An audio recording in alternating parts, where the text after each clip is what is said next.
podemos ir diciendo desde dónde nos estamos conectando. Algunos ya sois habituales, otros creo que es la primera vez que os conectáis, y pues si sois tan amables, yo encantada de que vayamos poniendo en común desde dónde estamos asistiendo aquí a esta tertulia virtual.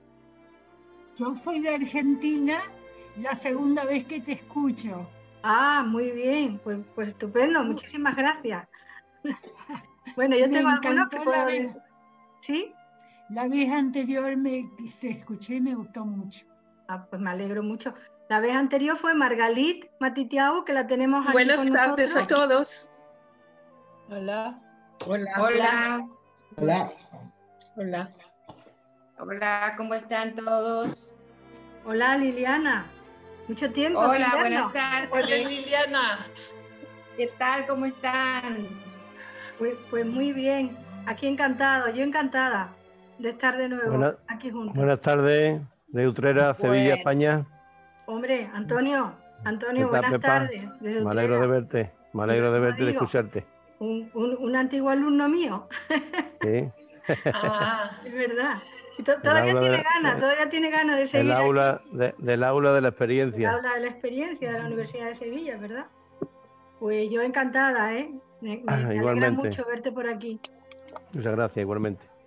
Bueno, Pepa, aquí desde Buenos Aires, un gusto estar, compartir. Pablo es mi nombre. Pablo Dreisek, sí, Pablo. Y bueno, Pablo, tú vienes a nivel personal, pero también tengo que decir que Pablo lleva magníficamente la Cátedra Libre Mendelssohn de la Universidad de Buenos Aires, y hacen actividades muy, muy interesantes, ¿eh? Y muy activos. Gracias. Bienvenido, Pablo, bienvenido. Un gusto, espero que disfrutes. Un gusto, sin duda. Bueno, gusto, pues, Pablo. ¿Alguien más que quiera? Estela, bienvenida. ¿Desde dónde te conectas? De París, desde París. Gracias, sí. Estela, bueno, cuéntanos un poquito, ¿no? Vamos a dejar 2 minutitos más, hasta 5 y ya empezamos. Pues Estela también tiene una historia sefardí, muchos sefardíes aquí, casi todos, ¿eh? Entonces, bueno, pues iremos poco a poco. Qué bueno. Yo creo, sí. ¿Alguien habla? Bien. Bueno, se irán incorporando algunas personas más que yo sé que me han dicho que van a estar, como Milton Cohen Enríquez. Y bueno, tenemos aquí también a otra persona más, poquito a poco. Yo iré dando entrada, pero ahora sí que yo creo que voy a empezar ya con la presentación de lo que es este encuentro. Muestra biblioteca de Sefarad, muestra biblioteca en ladino, y es un espacio virtual, es una tertulia virtual donde poder compartir los libros y las bibliotecas particulares de cada uno, dado que nace con el confinamiento, no podemos ir físicamente a las bibliotecas, y en muchos casos que no se puede salir de casa, pues pensé, yo tenía libros interesantes que compartir y leer un poquito, y luego pues la tertulia, ¿no? Cada uno dice lo que opina y lo que le parece interesante. Y bien, pues tenemos también aquí, yo voy a entrada a Shmuel Rafael, y ahora lo que estamos haciendo es, aparte de leer, pues invitar a diferentes personalidades, diría yo, porque todo el mundo es importante, pero estamos teniendo aquí la suerte de contar con personas que pueden aportar mucho, y bueno, hoy en concreto tenemos como invitada a una persona, a una mujer con una historia muy interesante y con una familia muy interesante que en un momento fueron judoconversos, criptojudíos, desde Sevilla, desde Marchena, fijaros, en el siglo XV, y después ya portugueses, después de Ámsterdam, después de Curazao. Bueno, yo la voy a presentar y vais a entender. Y en Ámsterdam, claro, muchos volvieron al judaísmo. Entonces son familias que también estuvieron en Sevilla en el siglo XVII, siglo XVI, XVII, como los hombres de la nación portuguesa. Realmente eran judíos, pero oficialmente eran portugueses. Y bueno, pues todo es increíble poder estar con personas que pertenecen a esta familia, como también tenemos, y yo he dicho que hoy nos vamos a encontrar aquí, la diáspora de Oriente, representada por Margalit, por Shmuel.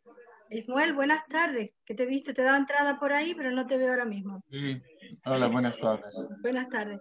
Bien, pues tenemos personas pertenecientes y descendientes de familias de la diáspora, tanto de Oriente como de Occidente, Portugal y América. De manera que yo creo que es un momento muy, muy especial. Espero que todos aprendamos y disfrutamos muchísimo. Y creo que voy a darle la palabra ya directamente. Bueno, le voy a dar la palabra a María Elena para que salude, pero voy a presentarla también primero.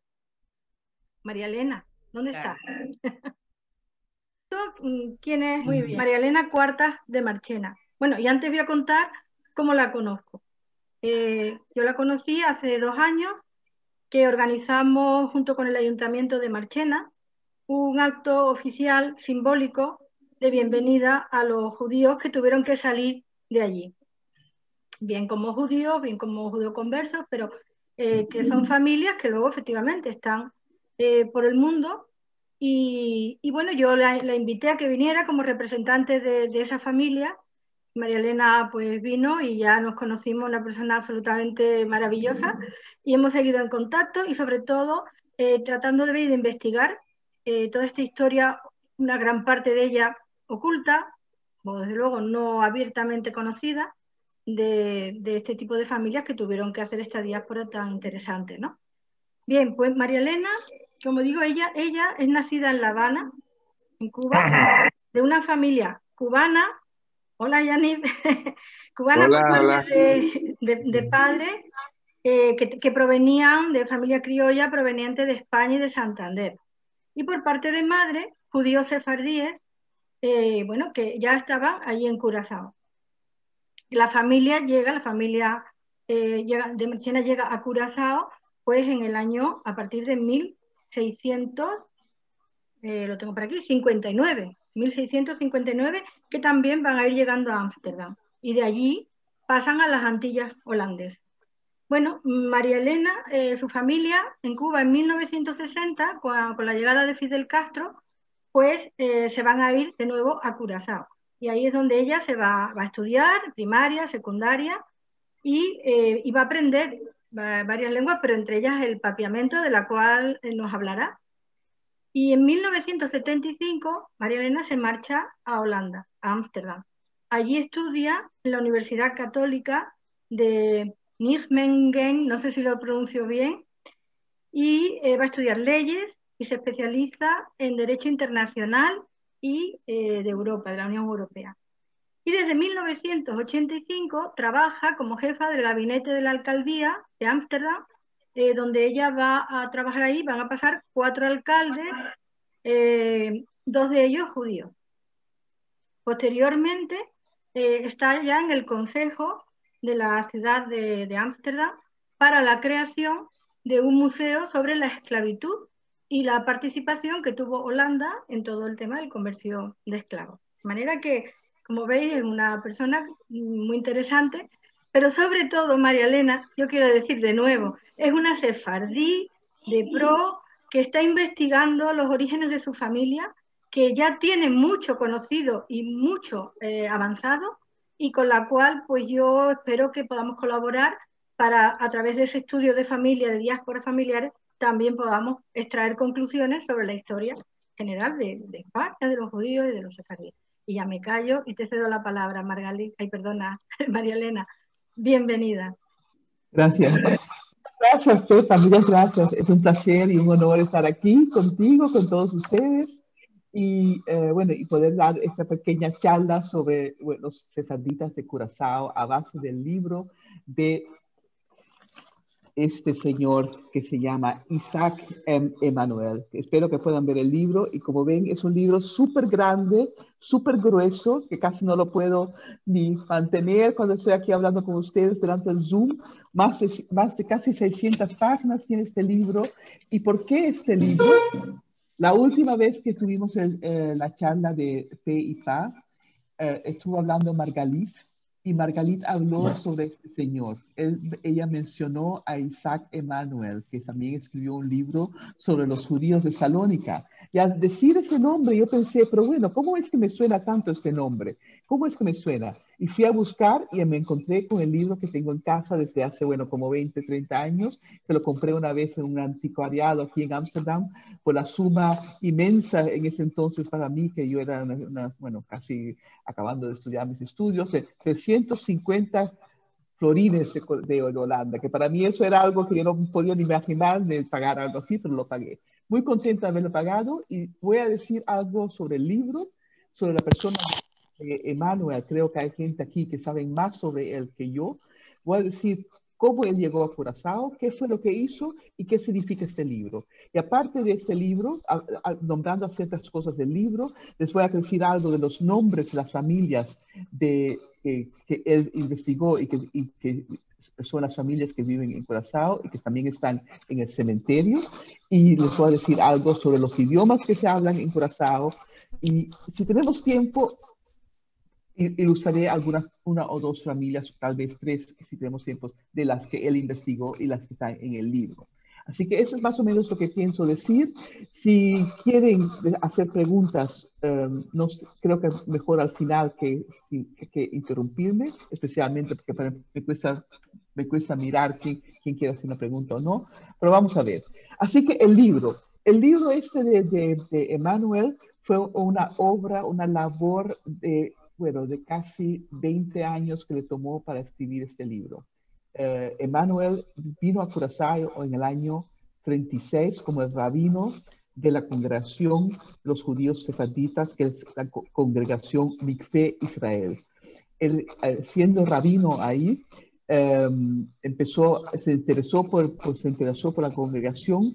Los judíos de Curazao, los judíos sefarditas de Curazao, habían llegado a la isla en 1650, cuando Holanda escogió a esa isla como una de unas exposiciones para tener posesiones, para poder, manejar sus negocios y manejar su influencia en el mundo. La isla de Curazao fue conquistada por los holandeses en el año 1634 y los judíos empezaron a venir, invitados por los holandeses, alrededor de los 1650-1652. Primero vinieron 12 familias y después en 1659 vinieron, creo, con unas 70 personas más o menos. Así que mi familia, que es la familia de Marchena, vino con el grupo que vino en 1659. Así que desde ese entonces hay judíos en Curazao y de más o menos el año 1659, Emanuel nos cuenta en el libro que no se sabe exactamente cuándo se hizo el cementerio, el primer cementerio judío de Curazao, que se llama Bet Hahaim, pero en el número, en la lengua vernacular de la isla, le dicen Bet Haim. Es el cementerio Bet Haim, la casa de los vivos. Perdona, María Elena, no sé si el volumen está un poquito bajo. Puedes ponerlo más alto porque hay un momento en que se te está perdiendo. Gracias. ¿Y aquí? ¿Aquí mejor? ¿Así mejor? Sí, yo creo que sí. Sí, ok. Habla. Así que Emanuel nos cuenta que el cementerio existe, según él, más o menos de alrededor de 1659. Y la primera persona que está ahí fue una persona, la primera que es una mujer y fue enterrada en el 1668. Es una señora llamada Yehudit Núñez da Fonseca, que fue la primera enterrada en el cementerio de Bet Haim de Curazao. Bet Haim, claro está, es una, pues ahí todo el mundo que sabe hebreo, la casa de los vivos, así que nuestras creencias que pensamos que las almas siguen viviendo y el cementerio es el lugar de reposo de las almas para el próximo. Emanuel nos cuenta de por qué un cementerio es importante. Él dice que los cementerios son muy importantes. El cementerio de Bet Haim lo dice en la página 141. Dice Bet Haim es una incontestable de la historia de la congregación Mikvé Israel. Mikvé Israel es la congregación sefardita de Curazao. Nos dice que también es una fuente para investigaciones genealógicas de las familias de Curazao. Las inscripciones en las lápidas nos dejan ver la fe y la religiosidad de las generaciones de la comunidad sefardita de Curazao. Testifican sobre el nivel cultural de los judíos de Curazao y también están muy bien, muchas lápidas están muy bien ejecutadas y fueron pedidas o en España o en Francia o en Italia para que vinieran a Curazao. Y las inscripciones también nos dan una información sobre, bueno, el sentido de ¿cómo se dice eso? Health. ¿Cómo se dice health en español? ¿Ayuda? De salubridad. Salubridad de la health. Salubridad, de la salubridad de la vida. Sí. Y también, para finalizar, y por eso que él dice que este es un cementerio muy importante, también te da información sobre la inmigración y emigración de los judíos para la isla en las temporadas que vinieron, de cuáles países vinieron, cuándo vinieron y por qué se quedaron ahí. Esto es lo que él finaliza, antes de empezar con todas las familias, eso es lo que él dice en su. Y para hacer esta obra, para llegar a esa conclusión, Emmanuel estuvo más de 20 años investigando los archivos de la congregación portuguesa israelita de Ámsterdam, porque el archivo de Mikvé Israel estaba por o estaba escondido, o no estaba ya más ahí, no estaba más, o él no pudo investigar mucho el archivo en ese entonces. Estamos hablando de los años 30 hasta el año 57, que fue cuando se publicó el libro. El libro se publicó en 1957. Así que durante 20 años él hizo una investigación de todos los archivos en Ámsterdam y fue la primera vez que se abrieron esos papeles desde creo que el año 1885. Él fue el primero que volvió a hacer y mirar todo.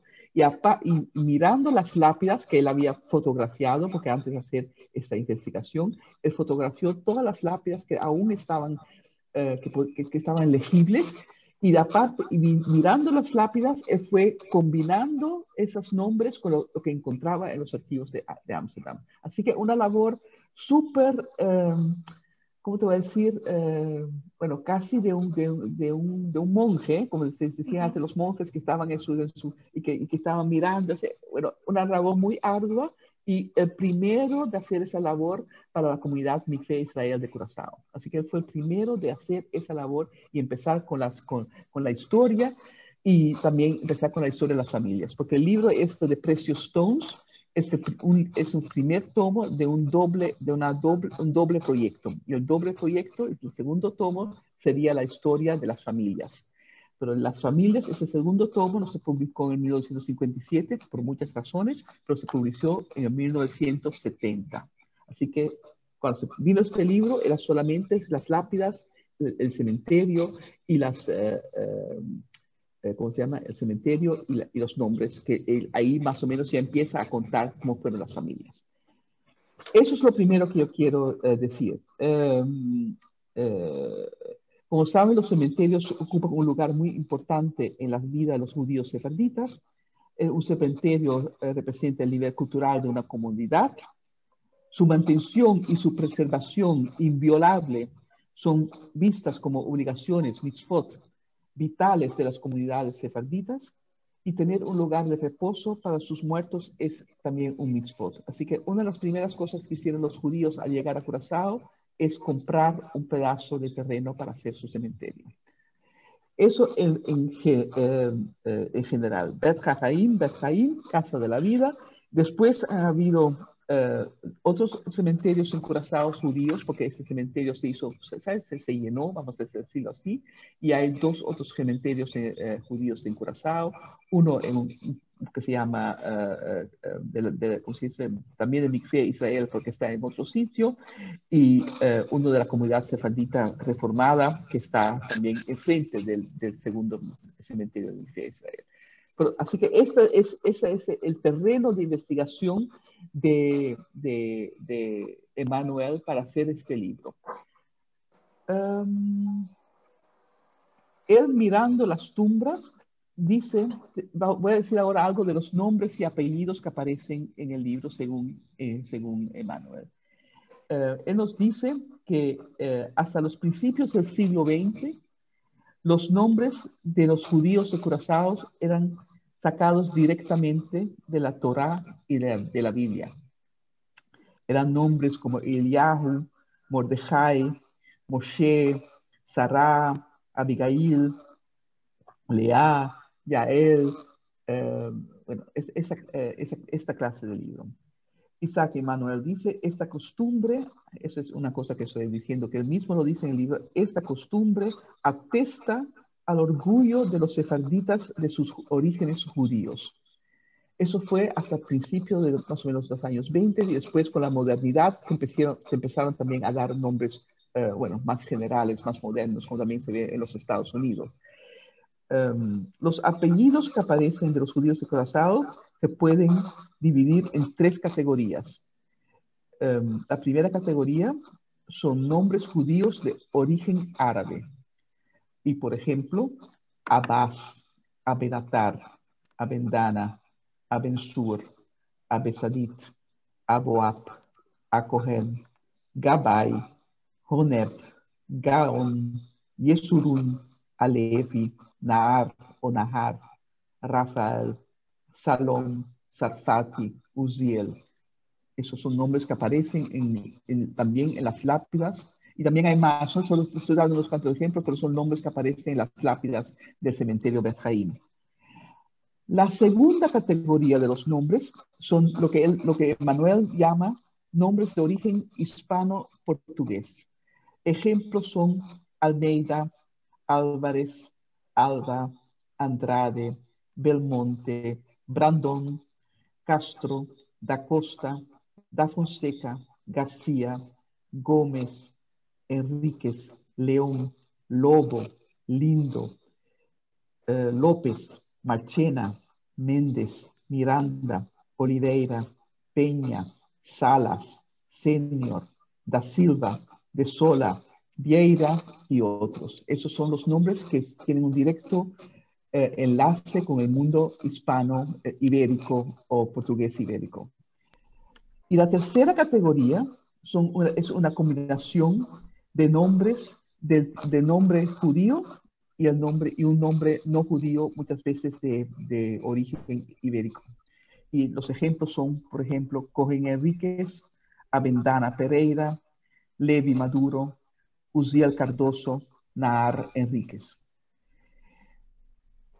Era muy común en este mundo de los judíos de Curazao y también de los sefarditas de Ámsterdam y también en otros países donde hubieron muchos judíos sefarditas conversos, de origen converso, en que se usaran, por ejemplo, un nombre judío en una situación y un nombre, vamos a decir, cristiano o un nombre hispano en otras situaciones. Por ejemplo, un nombre judío de nombre y un apellido ibérico. Por ejemplo, Mordejai como un nombre judío y un apellido hispano como Rodríguez. Así que eso pasaba. También durante un tiempo era muy común que en las familias, en una misma familia, hubieran diferentes apellidos, también para usar en diferentes ocasiones. El judío, que se usaba en el trato con otros sefarditas, y que muchas veces es el que aparece en sus tumbas, y el cristiano hispano ibérico, portugués, que era más en el uso comercial, en el entorno cristiano, que era todo eso, esa gran Latinoamérica enfrente donde está la isla de Curazao, que es una isla pequeña en la costa de lo que es ahora Venezuela, Colombia, etc. Además, el uso de diferentes nombres era un arma para despistar a los agentes del Santo Oficio, la Inquisición, que siempre estaban por ahí para ver qué estaban haciendo esta gente. Así que Emmanuel nos cuenta que para hacer una investigación de familias es a veces muy difícil porque él tiene que, ¿cómo se dice eso? Él tiene que intuitar que las personas nombradas a veces con otros nombres, a veces es la misma persona. Así que leyendo el libro, a veces te das cuenta que te dice, bueno, posiblemente esta persona es la misma persona que estamos hablando en tal y tal momento, pero ahora en este momento lo están diciendo de tal y tal manera. Y también había, tengo que buscarlo, había una cantidad de familias que usaban aliases para moverse en el mundo. Y esas aliases estaban conocidas y la gente los usaba. Todo el mundo sabía que si decías, por ejemplo, David Senior, también te decías Felipe Enríquez. Así que eso era normal y era conocido. Y les voy a leer algunos de esos nombres para que tengan idea de cuál familias y cómo eran que se decía. Tengo que buscarlo. Por ejemplo, aquí tengo una lista grande de los alias y voy a ir más o menos leyendo, como lo puso Emmanuel en su libro. Yeyada Deilan, João Deilan. David Nassi, su alias era Josep Nunes de Fonseca, o Cristóbal de Savora de Otavora. Isaac de Marchena, alias Isaac de Martien. Elías de Crasto, Eliao Namias. Jacob Nahar, Manuel de Pina. Abraham de León, Baltasar de León. Y así él tiene una lista aquí de casi, creo que son más de 30 nombres de familia. O aquí le pongo otro, Abraham de Pereira Brandao, ahí cambia el nombre, Antonio Pereira Brandao. O Raquel Díaz, Paloma Fidao. Así que así la gente usaba diferentes nombres para poderse, para poderse mantener en el mundo. Así que es como yo lo veo, en sus relaciones con el mundo que no era mundo sefardita. Quiero decir también que la colonia de Curazao, la comunidad sefardita judía de Curazao, es la comunidad madre de casi todas las comunidades judías sefarditas de América, de las Américas. Igual que Ámsterdam era la madre de Curazao, la comunidad judía sefardita de Ámsterdam era la comunidad madre de Curazao, pero Curazao era la madre de casi todas las comunidades sefarditas que se hicieron en las Américas. Eso es simplemente para ver como una isla tan pequeñita así pudo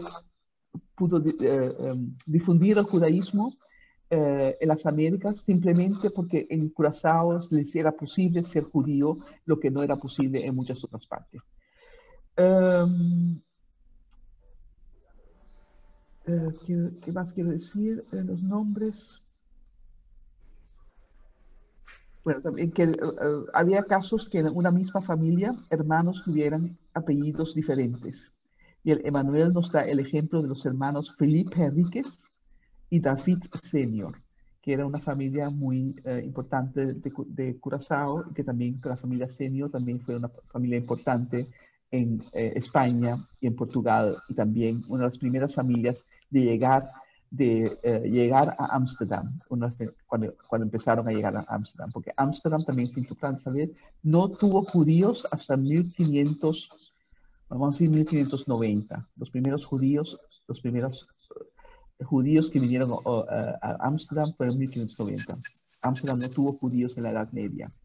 Y los primeros judíos al entrar a Ámsterdam en 1590, por ahí, no entraron como judíos, sino entraron como hombres de la nación. Así que, y por ahí se fueron yendo a hacer una comunidad sefardita en Ámsterdam, porque Ámsterdam en ese tiempo era una ciudad muy liberal y tenía la libertad de religión, que en ese entonces era algo no muy común en la Europa de ese tiempo.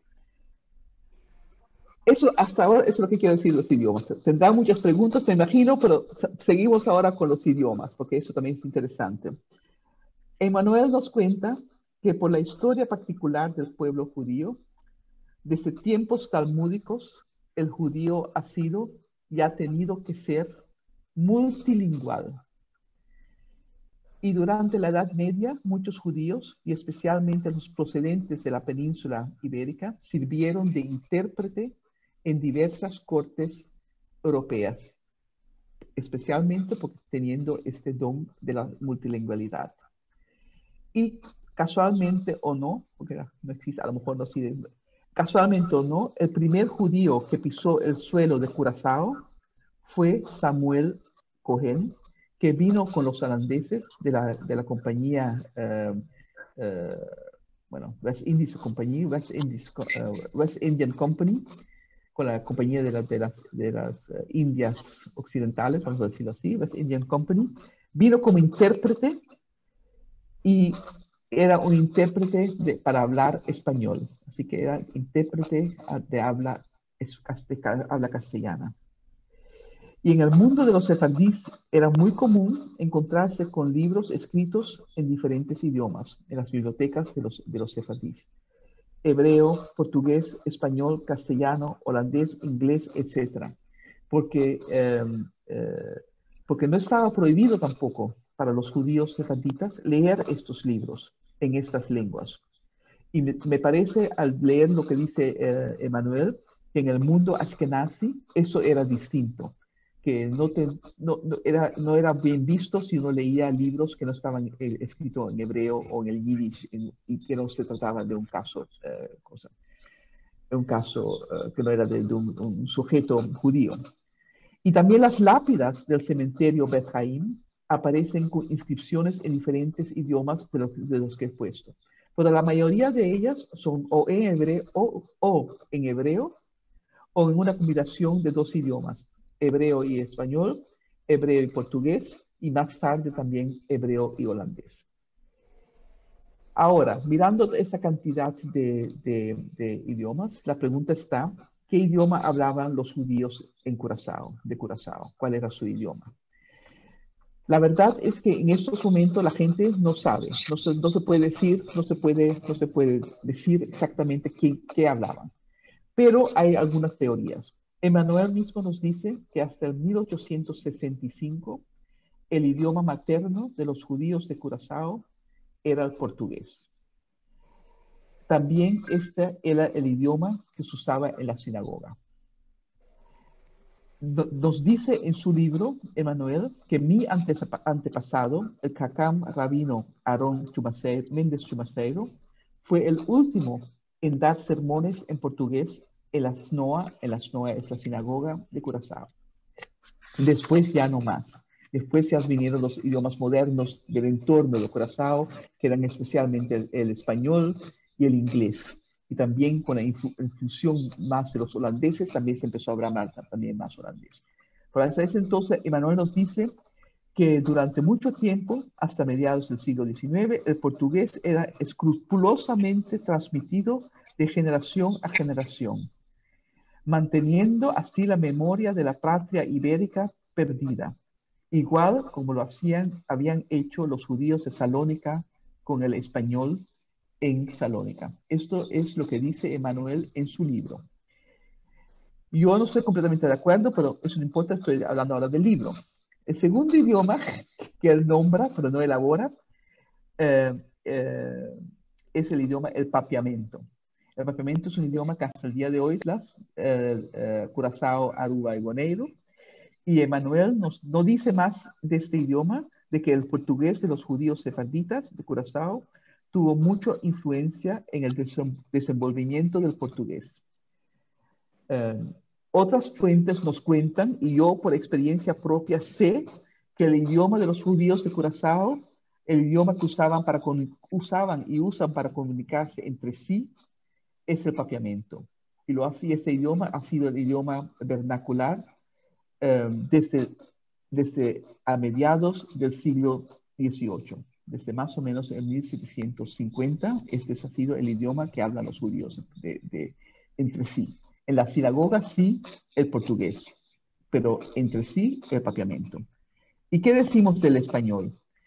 Mientras Emmanuel nos dice que los sefarditas de Curazao se comunicaban en portugués, siendo esta la lengua que trajeron de Europa y de Portugal, hay investigadores más modernos que Emmanuel, por ejemplo, una persona que se llama Bart de Boer, que dicen que no, porque estos supuestos judíos portugueses no eran más que los hombres de la nación, de los muchos que tenían orígenes en ciudades y poblaciones de España y que hablaban español entre sí y siguieron hablando este idioma en sus diferentes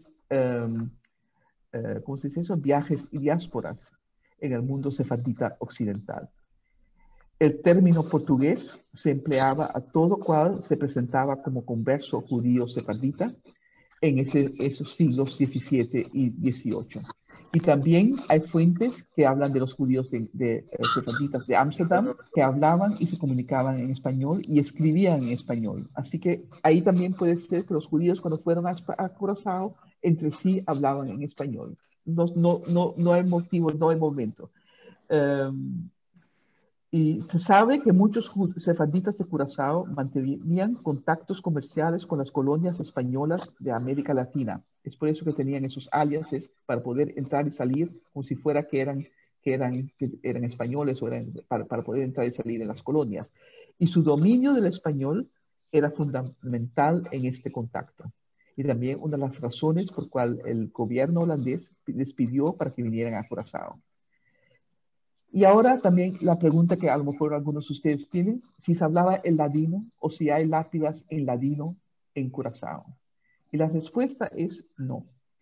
No se han encontrado pruebas de que esta haya sido uno de los idiomas usados en Curazao y no hay ninguna lápida en ladino en Bet Haim. También nos dicen que en la comunidad madre de los judíos de Curazao, que es la de Ámsterdam, no se hablaba tampoco ladino. Y la razón es de que en diferencia a los judíos sefarditas que se fueron para Turquía, Salónica y esos países, los judíos que fueron a Ámsterdam aún mantenían contacto, entraban y salían en España y Portugal, con la misma manera que hacían los en Curazao, cambiando de nombre, entrando como converso en España, regresando, y ahí se mantuvo el idioma y no tuvieron que usar un idioma como el ladino para seguir haciendo la propia identidad. Y también las fuentes dicen que nunca se habló ladino en Ámsterdam tampoco. Así que eso es lo que yo quiero decirles en general de la comunidad y bueno, de algunas cosas que nos cuenta el Manuel en el libro, que es un libro súper grande, y si quieren, no sé cómo vamos de tiempo, porque a lo mejor es mejor hacer una parte de preguntas antes de seguir, pero si quieren, después dar algunos datos de algunas familias para que sepan qué clase de familias tenían, pero si no, esto es para otro momento. No sé, ¿qué hacemos, Pepa? No te oigo. Tienes que poner Perdón, sí. Digo, si quieres que compartir alguna imagen de alguna lápida o alguna... Vamos a ver si puedo. Vamos a ver si puedo. Porque sí. Bueno, yo... No, me tienes que hacer el host. Tienes que no puedo. Bueno, un momento. A ver. A la María Cuarta. Sí, a María Cuarta. Venga, ya te he hecho hospedador. Hospedadora. Ok. Ya lo tienes. Ok, vamos a ver. Fotos. Una lápida. Miren. ¿Esto pueden verlo? Sí. Sí, se ve. Por ejemplo, esta lápida de... ¿Puedes ampliarla un poco, María Elena? ¿Puedes ampliarla un poco? Muy bien. Ya no tanto. Vale. Ahí va, muy bien. Vale, perfecto. Esta es la lápida de David Senior.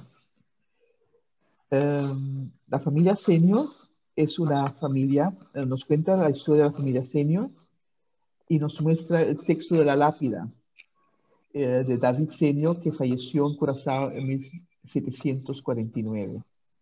Y la familia Senior fue una de las primeras familias sefarditas ibéricas de llegar a Ámsterdam. Ya en 1598 se registra el matrimonio de un tal Duarte Serraiva, alias David Senior de Madrante, con María Núñez de Sao de Porto, en Ámsterdam, que fueron los primeros matrimonios sefarditas hechos en Ámsterdam. Y más tarde, en 1616, se contrae el matrimonio entre Philippe Henríquez, alias Judá Senior, con Esther de Sebastián Pimentel. Esther de Sebastián Pimentel y Sara Lindo, también Amsterdam. Estos son los ancestros de la familia Senior de Curazao. Así que Judá Senior con Esther de Sebastián son los ancestros del Senior de Curazao. Bueno, y hay él te cuenta que eran una familia muy importante, que contribuyeron en la comunidad de Ámsterdam, contribuyeron a Etzaim, que es la Academia Talmúdica de Ámsterdam, eran miembros de los Parnasim y de una cantidad de funciones en la sinagoga de Ámsterdam, y también al llegar a Curazao en 1685 se encuentran David, Isaac, Salomón y Jacob, que era alias de Felipe Enríquez, en Curazao. Una familia con muy buen nombre que se dedica al comercio, también al comercio de esclavos, tengo que decir, lo escribe el Emanuel, y también que David Senior participó en diferentes funciones de la vida de la comunidad judía y que formó parte de una misión diplomática para el gobierno holandés en Coro. Y gracias a un descendiente de David Senior, una persona que yo conozco y también el señor Otto Senior, el rabino Isaac Emanuel, pudo recibir fondos para escribir su obra monumental, la que les estoy contando ahora algo de él. Así que esta es una lápida y también ven en la lápida la elaboración que se hacía, como le daba mucho... Emanuel nos cuenta que los judíos sefarditas le daban mucha atención a las lápidas, que las pedían, el mármol la pedían en Europa, que ahí era de donde venía el mármol, y muchas veces ya ahí también era trabajada la lápida, con lo que ellos querían que le pusieran en la lápida. Y el idioma es en hebreo, ¿cómo se dice? Es una lápida en hebreo, en portugués. Muy bien. Ok. Bueno, más o menos aquí, o si quieren les cuento algo de mi familia, pero si no, lo dejamos por aquí y puedan hacer preguntas, no sé, Pepa, no sé cómo Sí, vamos. bueno, yo, a ver, yo este encuentro lo veo. ¿Puedes dejar de compartir ya la imagen, María Elena? A ver, que te veamos. Y yo creo que mejor que utilices nada más que el usuario de María Elena para que te podamos ver un poco mejor, a ver si esta vez te vemos más de cerca. Aquí yo realmente quería aprovechar la oportunidad de que tenemos personas desde Salónica, bueno, de las comunidades de Salónica, y grandes expertos como es Shmuel y también Margalit, en la figura del propio Immanuel. Pues si quieres que le demos paso a ellos para un poquito poner en común el conocimiento que tú nos has traído desde Curazao, desde la investigación que él hace de las comunidades de Curazao, con lo que puedan aportar para que entendamos cómo el propio Isaac Manuel, que sale desde Salónica y acaba de rabino en Curazao, pues es un común lazo o un puente entre la diáspora, ¿no?, de Oriente Mediterráneo y la de América en este caso. Pues yo invito a Shmuel o invito a Margalit que por favor, por tratar de poner en común, si queréis añadir algo, pues adelante. Antes de que los demás también se abrirá el debate, bueno, los comentarios. Vale, sí. Magali, ¿tienes alguna cosa de añadir? Solo una pregunta. Si hubo judíos de Salónica que pasaron a vivir a Curaçao, porque hubo en aquellos tiempos contacto con Holanda, con los piutim de los Hazanim, había contacto, pero no sé en Curaçao especialmente. Esta es mi pregunta. Yo solo te puedo decir que Manuel, él venía de Salónica, así que ese contacto existe y se sabe. Pero él mismo nos cuenta que mirando las lápidas, mirando el cementerio, él no sabe si hubieron judíos de Salónica, porque no salen lápidas en ladino. Y no sale que ahí casi nunca te ponen dónde nació la persona, ¿sabes? Esa es información que tiene que ir a buscar los archivos de Ámsterdam. Así que las lápidas no te dicen simplemente aquí yace la bienaventurada tal y tal persona que murió en tal día, tal cosa. Eso es lo que te ponen. No te pones qué edad tenía. Eso todo es investigación de Manuel, mirando la lápida y mirando después quién puede ser esa persona. No sé si han habido gente que vinieron de Salónica. Yo personalmente, que viví en Curaçao, en mi familia, jamás había oído hablar de los sefarditas vamos a decir, del Oriente. Yo jamás, creciendo, ¿no? Así que no estoy hablando de cuando vine a Holanda y más, pero yo de chiquita que sabía de la historia sefardita, de la familia, de Curaçao y todo eso. Nunca sabía que había también sefardim en otros países que no fuera el occidente, yo no sabía. Y esa es parte de mi crecimiento, de mi enseñanza, también por estar aquí con Pepa y de oír Tati, Margalit, ¿sabes? Y de todas esas historias, de oír que también existe ese mundo. Y a veces me parece que al revés tampoco se sabe mucho, ¿sabes? Así que es un conocimiento mutuo. Gracias. Sí, si me permiten, yo quería añadir unas cuantas cosas y muchísimas gracias, María Elena, por esta intervención.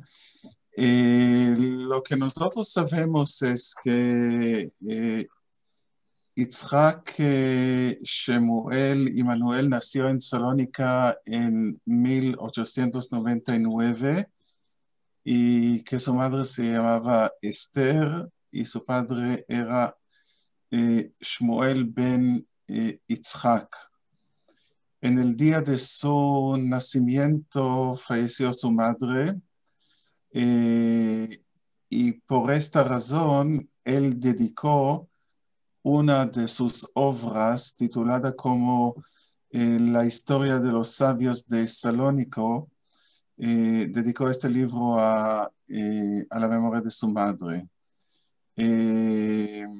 Era más conocido como historiador de la comunidad judía de Salónica y siempre tenía una competición con otro historiador que se llamaba, bien conocido, que se llamaba Mijael Molcho, el que publicó y escribió muchísimo sobre la historia de los sefaradim de Salónica. Y los dos, Immanuel y Mijael Molcho, documentaban las lápidas del viejo cementerio de Salónica. La diferencia era que en 1923 Yitzhak Immanuel fue enviado por Rafael Menashe y Avraham Recanati, dos líderes del movimiento sionista en Salónica, de estudiar en el colegio rabínico en Breslau. Y es por allá que él recibió el título oficial como rabino y nunca tornó a Salónica para funcionar como rabino, sino continuó sus estudios en la Universidad de Lausanne y es allá que recibió el título de doctor. Entre 1938 y 39 funcionó como rabino en la comunidad de Curaçao y después en Panamá y en Río de Janeiro durante los años 1950 y 1953. Lo interesante es que él publicó una serie de libros, casi todos están dedicados a las lápidas de los judíos de Salónica. Como he dicho anteriormente, publicó el muy conocido libro Gdolei Saloniki Ledorotam, los sabios de la comunidad de Salónica. Después publicó en París en 1936 también un libro en francés sobre la historia de Salónica. En 1956 y 7 se publicó el libro sobre las lápidas de Corazao, y después en 1963 y 68 en 2 tomos las lápidas antiguas del viejo cementerio de Salónica. Este libro causó una polémica, digamos, increíble entre los dos eruditos y los sabios de Salónica, entre Mijael Molcho y Itzhaki Manuel, porque tenían una competición.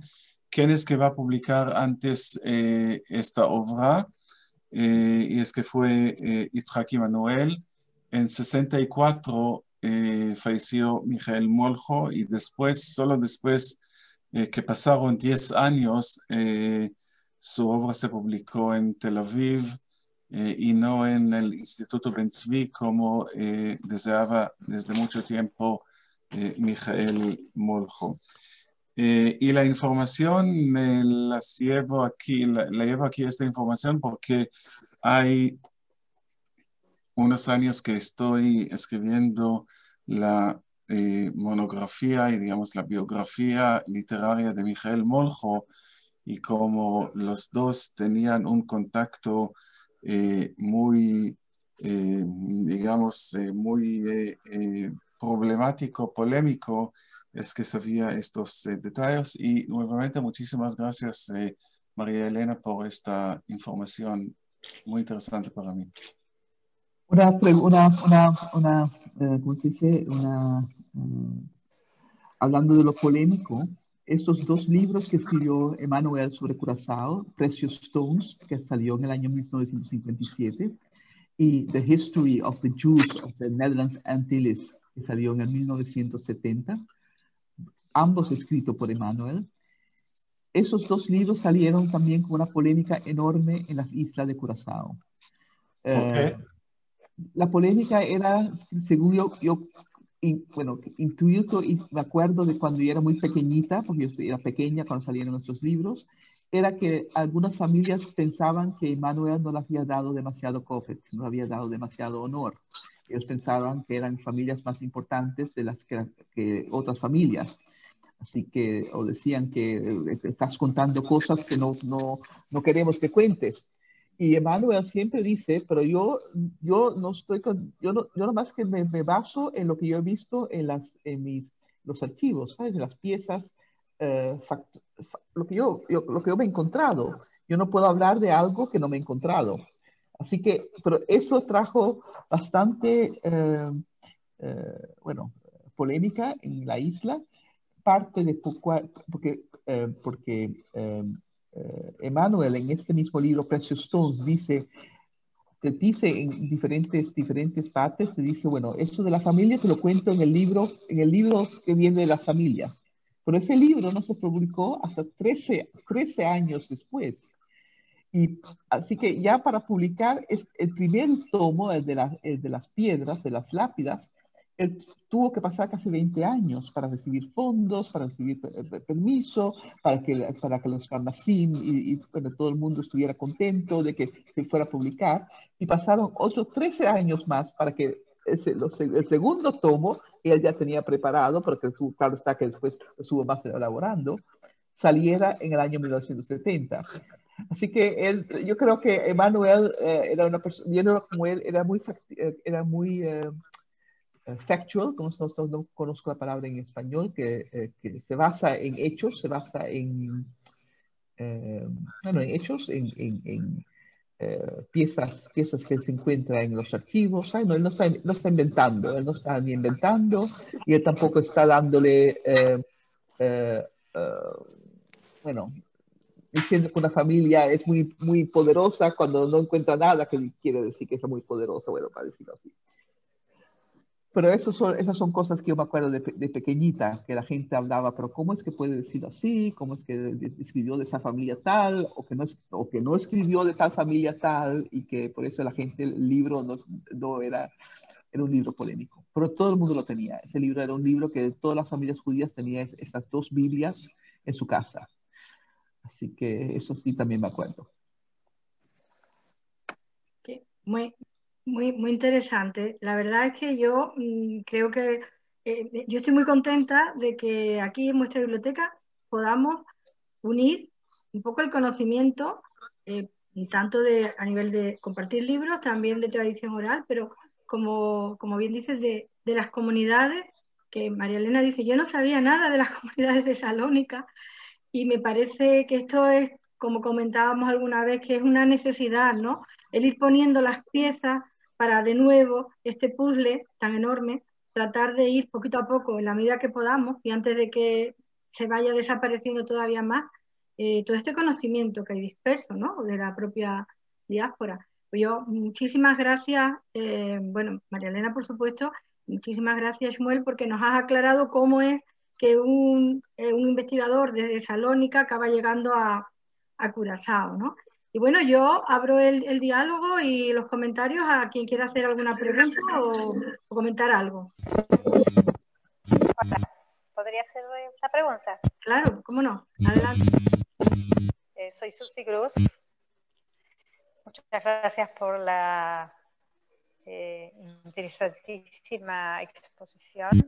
Me gustaría preguntar algo no sobre el Beit HaChaim, sino sobre el Beit HaKnesset, sobre la Esnoga, de la cual tenemos una miniatura en el Museo de la Diáspora en Tel Aviv, y tenemos una que han trasladado en su momento al Museo Nacional de Jerusalén, la esnoga, una de las esnogas de Curazao, y que el piso era de arena.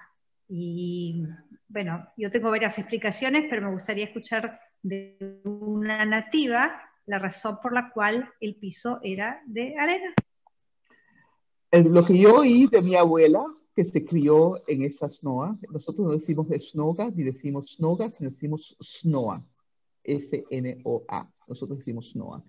La que se crió en snoa, de chiquita me contaba que la arena era símbolo de los desiertos por el cual había pasado el pueblo de Israel. Y que esa era una explicación. La segunda explicación de ella era que la arena simboliza al pueblo judío que es más, ¿cómo se dice eso?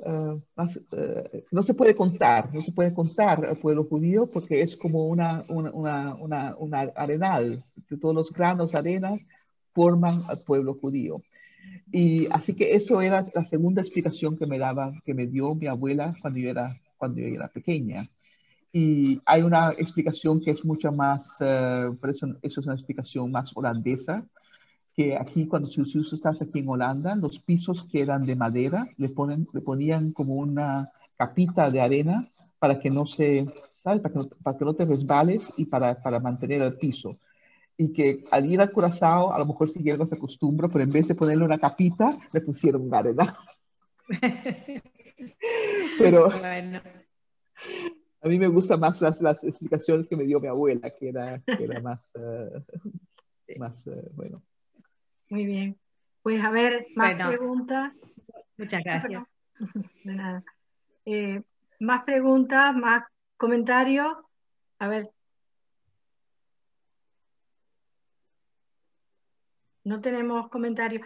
Yo sí quería preguntar o comentar. Me llama la atención que el idioma que se hablara en Curazao fuera el portugués, cuando efectivamente los hombres de la nación, que eran estos judíos que se convierten, que luego evidentemente están ahí a mitad de camino, ¿no?, entre ese mundo cristiano y ese mundo judío, y procedían mucho, una parte importante de España, que luego van a Portugal, como es la familia de María Elena, que realmente su familia también es muy interesante. Nosotros encontramos de Marchena ciudades portuguesas como, ay, Dios mío, bueno, ahora se me ha ido el nombre, pero ya lo recordaré.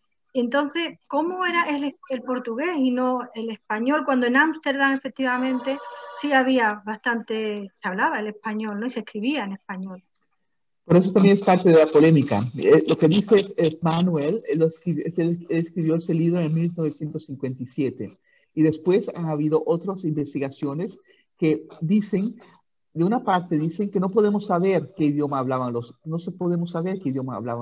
judíos en ese entonces, porque no hay piezas de archivo que te digan exactamente qué era lo que hablaban. De que hablaran que el idioma de la SNOA fuera portugués, el idioma sacerdotal o el idioma oficial de la SNOA, de la sinagoga, fuera el portugués. Eso es otra cosa de que ese fuera también el idioma que se usara entre sí. No se sabe si fue el portugués o si fue tal vez el español. Como dije, porque viniendo de Ámsterdam y siendo muchas veces de descendencia de hombres de la nación, entonces eran gente que muchas veces hablaban el español. Lo que sí se sabe es que todos eran multilingüal. Así que o hablaban portugués, o hablaban español, o hablaban a lo mejor el francés, dependiendo de dónde habían salido y de dónde vinieran y cuál era el entorno en donde se tenían que mover para hacer sus negocios o para mantenerse. Así que así Emmanuel empieza en el libro su discusión sobre los idiomas, ¿sabes? Diciendo que el pueblo judío siempre ha tenido que ser multilingüal. Pero tú tienes razón, puede ser, yo misma, yo nunca también, esa es otra cosa que creciendo en Curazao, tampoco, nunca sabía la parte esa de portugués, porque en las familias hablaba español, había mucha gente que hablaba español, y el portugués era algo de la sinagoga, pero no era una cosa que se... y también yo al llegar a Ámsterdam y oír que aquí la comunidad sefardita se llamaba portugués israelitis, así que los israelites portugueses, también pensaba, pero bueno, ¿cómo esta gente son la misma gente mía? ¿Sabes? Así que, sí. pero también ahí ha habido un aprendizaje, ¿sabes? Así que, y leyendo libros sobre los primeros sefardim en Ámsterdam, también te dicen que los primeros sefardim escribían en español. El primer periódico judío que se publicó en Ámsterdam era en castellano. Y pregunto yo, ¿no podría ser que los rabinos fueran de origen portugués? Puede ser, sí, puede ser. Y por eso se hablaba el portugués en la sinagoga. Puede ser. Los rabinos podían ser la mayoría portugueses. Puede ser. Cuando fuera de la sinagoga se hablará castellano. Puede ser, no sé. No sé. Yo querría añadir que es muy interesante el concepto ese de hombres de la nación, se dice hombres de la Nassau. Yo hablo de aquí, de Sevilla, porque también estamos, ¿no? Tenemos aquí el origen sefarad, y en concreto Sevilla, siglo XVI, finales del XVI, siglo XVII, van a venir como 5.000 personas portuguesas que previamente habían huido a Portugal, muchos de ellos de origen sevillano o andaluz, judeoconversos, claro, cuando llegan allí, si no, pues ya van a tener que convertirse y vuelven, entre otras cosas porque el rey también les permite, ¿no?, la entrada. Entonces aquí en Sevilla van a estar como 1 siglo y medio, 2 siglos, hasta que ya otra vez viene la guerra entre España y Portugal. Bueno, y estos hombres de la nación portuguesa, ellos eran portugueses, pero aquí todo el mundo sabía que portugués equivalía a judío. Claro, ellos hablaban castellano, hablaban portugués, y luego cuando ya se tienen que ir, muchos de ellos irán a Ámsterdam. Por lo tanto, a mí me parece que también esto merece la pena otro otro capítulo aparte, pero yo quería mencionar esta realidad a los cuales la familia de María Elena va a pertenecer, a los hombres de la nación, que, como digo, pasaron, entre comillas, desapercibidos para algunos. Algunos de ellos también mueren aquí por la Inquisición en Sevilla, pero muchos pasaron desapercibidos, pero todo el mundo sabía que estos portugueses eran judíos. Y es muy interesante, sí. Exactamente. Bueno, pues algún comentario más. Y nadie tiene preguntas. Yo quería agradecer a todos los que habéis estado aquí. Por supuesto, agradecerte, María Elena, que hayas compartido con nosotros este libro tan interesante. Me llama también la atención que estuviera en todas las casas, que en las casas se tuviera esta polémica, ¿no?, del rabino Isaac Emanuel. Quiero agradecer a las personas que se han ido conectando desde la comunidad de Salónica. Recordar también que no hace pocos días, ¿no?, tuvimos la conmemoración del Holocausto, y aquí pues hemos tenido también familias, ¿no?, y personas que pertenecen a familias exterminadas, y el propio Isaac Emanuel, su familia también fue exterminada en el Holocausto, familia de Salónica. Entonces, que también sirva una mención, ¿no?, por este tema tan sensible y tan importante.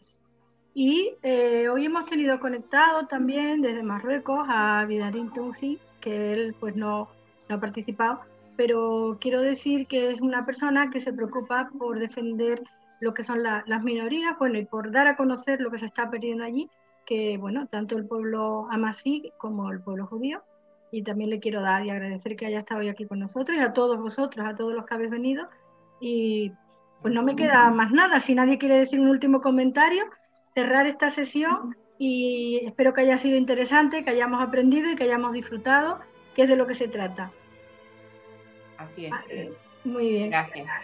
Pues nada, gracias a todos y hasta la próxima sesión. Muchas gracias. Muchas gracias, Pipaol. Gracias, Pedro. Muchas gracias a todos desde Marruecos, Kenedra.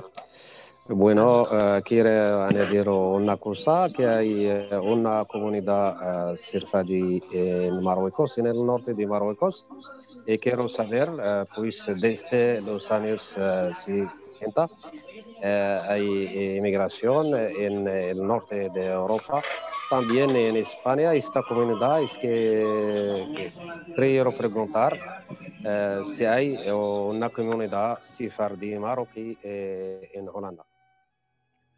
Gracias. Gracias a todos.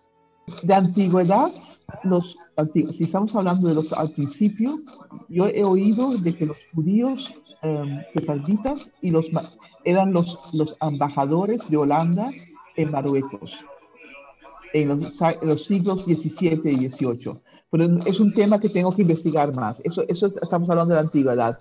Y los judíos de descendencia marroquí que hay en Holanda ahora son israelíes.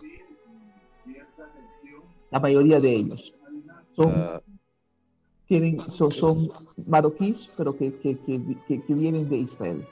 Eso es lo que yo sé. No hay una comunidad. Muchas gracias. Muchas gracias a todos. Muchas gracias a Pipaol, que me ha invitado para asistir a esta conferencia o esta reunión. Les agradezco mucho. Buenas noches a todos. Buenas noches. Buenas noches. Pepa, que tiene el micro quitado. Bueno, si me escucha. Pepa Rul. Adelante, sí, perdona. No, mira, que decirte que esta semana se ha movido el tema de que tú tienes aquí pendiente en Utrera. Se ha movido en el pleno de esta semana pasada, este jueves, y se han movido varios proyectos que hay por ejecutar, y entonces ahí está el tuyo, ¿sabes? Bueno, entonces recibirás a lo mejor noticias, a lo mejor en breve, ¿sabes? Muchas gracias, ¿vale? muchas gracias. ¿Sabe de lo que hablamos, no? Sí. Sí. Investigación sobre alguna posible sinagoga que esté por ahí. Exacto. Bueno, vamos a ver cómo va todo. Muchísimas gracias. La del niño perdido. Gracias a todos. Gracias a todos y hasta pronto. Hasta pronto. Gracias. Gracias.